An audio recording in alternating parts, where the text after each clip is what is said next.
What's going on, CDL fans? Let's recap yesterday's day 1 matches, as well as look at day 2 matches, which we will be seeing today.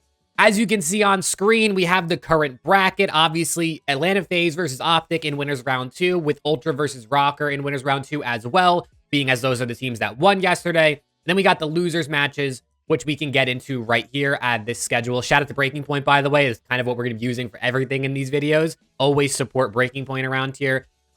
Looking at these matches here, we got Subliners Ravens, Battle of LA, Legion Heretics, Breach Surge, and then we're going to have the winner of Thieves, Gorillas, and Legion Heretics facing off at the end of the day. Here is the pick'ems. As you can see, this is the pick'ems from the Around the CDL podcast. So we have all the picks here from my guy Alex, Preston, and myself. Preston and I completely matching today, which is pretty interesting. And then Alex really differentiating here, taking the other LA team and Surge over Boston. Today's going to be great matches, but let's talk about yesterday's. Yesterday was a day full of 3-0s and a lot of game crashes. I genuinely think we waited and watched the players sit on stage more than we actually watched them play in match yesterday. There were so many crashes, so many unfortunate crashes that killed momentum for teams like New York, but also like ROKKR had their fair share of crashes, which also killed their momentum. So it kind of balanced out at the end. But overall, it was a really bad day for the CDL in terms of the, how the PCs worked. Breaking Point's website keeps bugging out for me, but we can start off real quick. FaZe versus Gorillas. I mean, this one wasn't close. Over 100-point win in HP. The SND was a little bit close, and then the control was a 3-0. I mean, this guy Celium put up a 1.78. I believe I have his thing here. Yeah, he only died 23 times in the entire series, whereas a guy like Assault only had 22 kills. So Celium died more than Assault got kills, which is absolutely insane. I mean, a 2.5 in control. I believe he's up to like a 1.31 or a 1.33 on the year in terms of KD, which is absolutely insane. This guy, he really does have the LeBron effect where no matter what numbers he puts up, people just kind of disregard it because it's expected at this point. So major shout out to Celium. Then we can look at Minnesota versus Subliners. This series was plagued with crashes. I mean, this one was really bad. Minnesota was up by over 100 points in hardpoint. The map crashed. They reset. They ended up winning anyway in a much closer match.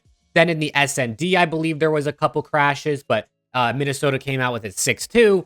And then in the control, there was crashes. And NYSL should have had defense on round 5, but because of all the crashes and the resets, they weren't automatically on defense in round 5 because they were in like a new lobby, and the CDL didn't reset and start again with NYSL on defense. So they kind of got chalked out of that right there, which definitely didn't help them, and they ended up losing anyway. And the website, like I said, is still, I don't know what's going on with them. And then we can see Kismet, the only guy with a positive KD, which is literally the opposite of what we typically saw from them online, but we all know Kiz is that guy on LAN. And then Accuracy, Vivid, Linz leading the way for this ROKKR team, all playing really great, honestly. And ROKKR's a super interesting team because they're so in form right now that I don't know what to expect from them. And they will be going up against a Toronto Ultra team tomorrow on Saturday, which Ultra are probably the most informed team in the game right now, so it'll be interesting to see that series. And speaking of Toronto Ultra, they absolutely mollywopped the Seattle Surge. I mean, this was probably the most dominant series of the year. Nearly 100-point clubdom, 106 for Seattle in hardpoint, 6-2 in Skid Row SND, and 3-0 in Karachi control. You can see the KDs. RCD's only 23 kills, similar to what Assault did. Everybody with a negative KD. Kleenex, a 1.67 as the entry SMG is just absolutely insane. I have his stats up here. This dude is probably looks like the best SMG in the game as of right now in current form. And has to be in that MVP conversation with his teammate Scrap, and honestly Insight as well. Those guys have been crazy, and Envoy's also been crazy, but the other three have also been super consistent. A 4.17 hardpoint KD, which sets the record, and I believe a 3.33 ties the SND KD record.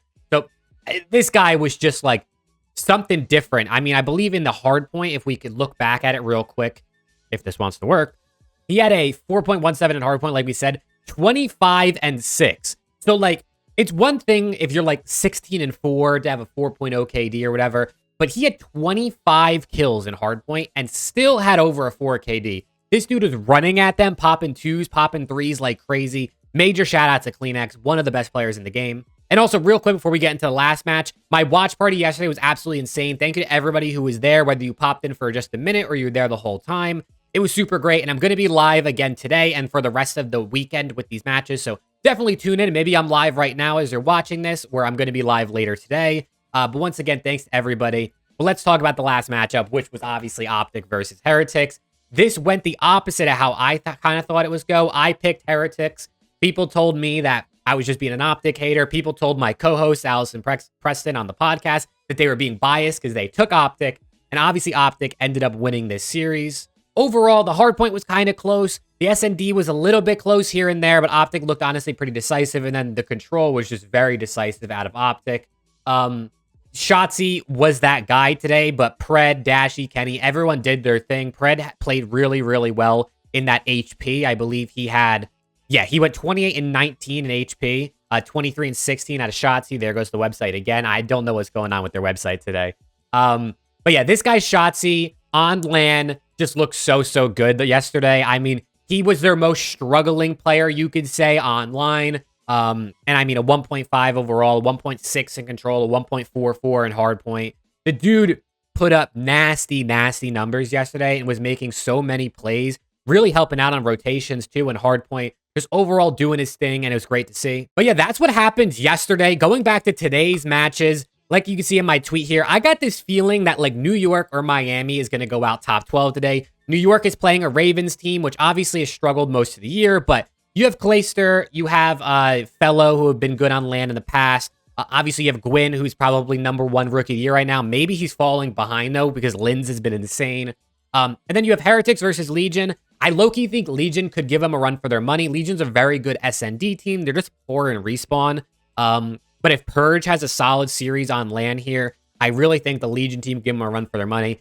Is this going to happen? I don't know. They're obviously favorites, and they're who I predict to win these series. But I don't know. Something's telling me one of these teams is going to lose today. If you enjoy this type of content, make sure to sub to the channel. And like I said, I'm going to be live watch partying the matches today and the rest of the weekend. So if you want to tune in and watch some COD with me, we've had like 10 to 15 people throughout the entirety of most of these streams. So it's been really awesome. Super fun chatting with you guys. I try to talk to everyone in chat and answer everything. So thank you guys for the continued support. And hopefully I'll see you in the stream today.